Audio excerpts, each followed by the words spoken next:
आज राजा परीक्षित को श्रृंगी ऋषि का शाप। एक दिन राजा परीक्षित धनुष लेकर वन में शिकार खेलने गए हुए थे। हरिणों के पीछे दौड़ते दौड़ते वे थक गए और उन्हें बड़े जोर की भूख और प्यास लगी। जब कहीं उन्हें कोई जलाशय नहीं मिला तब वे पास के ही एक ऋषि के आश्रम में घुस गए। उन्होंने देखा कि वहां आंखें बंद करके शांत भाव से एक मुनि आसन पर बैठे हुए हैं। इंद्रियां, प्राण, मन और बुद्धि के निरुद्ध हो जाने से वे संसार से ऊपर उठ गए थे। जागृत, स्वप्न, सुषुप्ति तीनों अवस्थाओं से रहित निर्विकार ब्रह्म रूप तुरीय पद में वे स्थित थे। उनका शरीर बिखरी हुई जटाओं से और कृष्ण मर्ग चर्मों से ढका हुआ था।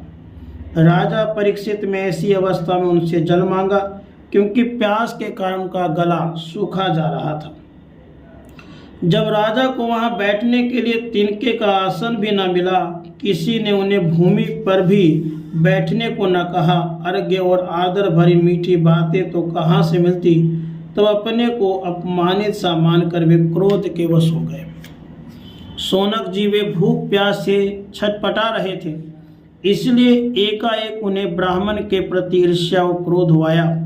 उनके जीवन में इस प्रकार का यह पहला ही अवसर था। वहां से लौटते समय उन्होंने क्रोधवश धनुष की नोक से एक मरा सांप उठाकर ऋषि के गले में डाल दिया और अपनी राजधानी में चले आए।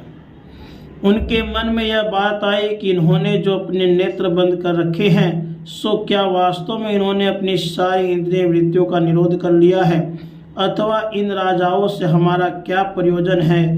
यह सोचकर इन्होंने झूठ मूठ समाधि का ढोंग रच रखा है। उन समीक मुनि का एक बहुत बड़ा तेजस्वी पुत्र था। वह दूसरे ऋषि कुमारों के साथ पास ही खेल रहा था। जब उस बालक ने सुना कि राजा ने मेरे पिता के साथ दुर्व्यवहार किया है, तब वह इस प्रकार कहने लगा, ये नरपति कहलाने वाले लोग उच्चिष्ट भोजी कौओं के समान संड मुसंड होकर कितना अन्याय करने लगे हैं। ब्राह्मणों के दास होकर भी ये दरवाजे पर पहरा देने वाले कुत्ते के समान अपने स्वामी का ही तिरस्कार करते हैं। ब्राह्मणों ने क्षत्रियों को अपना द्वारपाल बनाया है। उन्हें द्वार पर रहकर रक्षा करनी चाहिए। घर में घुसकर स्वामी के बर्तनों में खाने का उसे अधिकार नहीं है।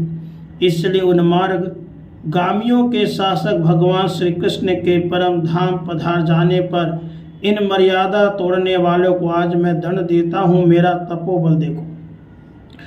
अपने साथी बालकों से इस प्रकार कहकर क्रोध से लाल लाल आंखों वाले उस ऋषि कुमार ने कौशिकी नदी के जल में आचमन करके अपने वाणी रूपी वज्र का प्रयोग किया।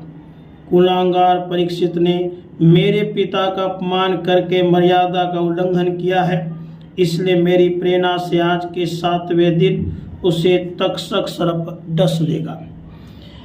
इसके बाद वह बालक अपने आश्रम पे आया और अपने पिता के गले में सांप देखकर उसे बड़ा दुख हुआ तथा वह डाढ़ मारकर रोने लगा। विप्रवर सोनक जी समीक मुनि ने अपने पुत्र का रोना चिल्लाना सुनकर धीरे धीरे अपनी आंखें खोली और देखा कि उनके गले में एक मरा सांप पड़ा है। उसे फेंक कर उन्होंने अपने पुत्र से पूछा, बेटा तुम क्यों रो रहे हो? किसने तुम्हारा अपकार किया है? उनके इस प्रकार पूछने पर बालक ने सारा हाल कह दिया। ब्रह्मर्षि समीक ने राजा के शाप की बात सुनकर अपने पुत्र का अभिनंदन नहीं किया।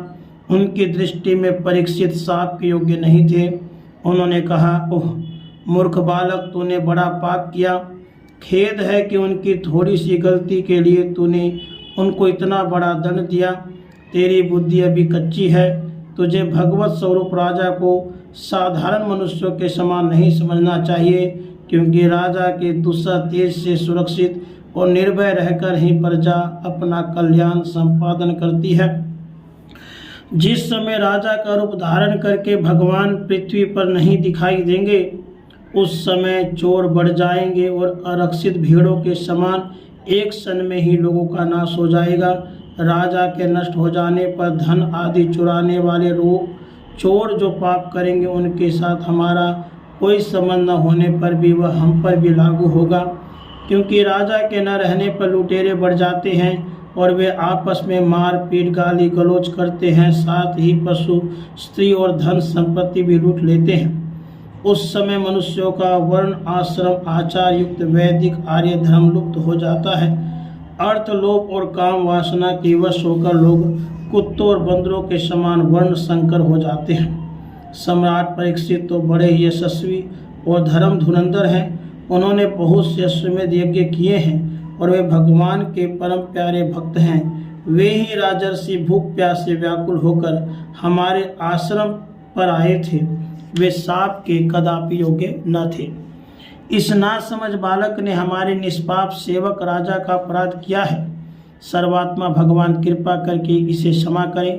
भगवान के भक्तों में भी बदला लेने की शक्ति होती है, परंतु वे दूसरों के द्वारा किए हुए अपमान, धोखेबाजी, गाली गलौज, आक्षेप और मारपीट का कोई बदला नहीं लेते।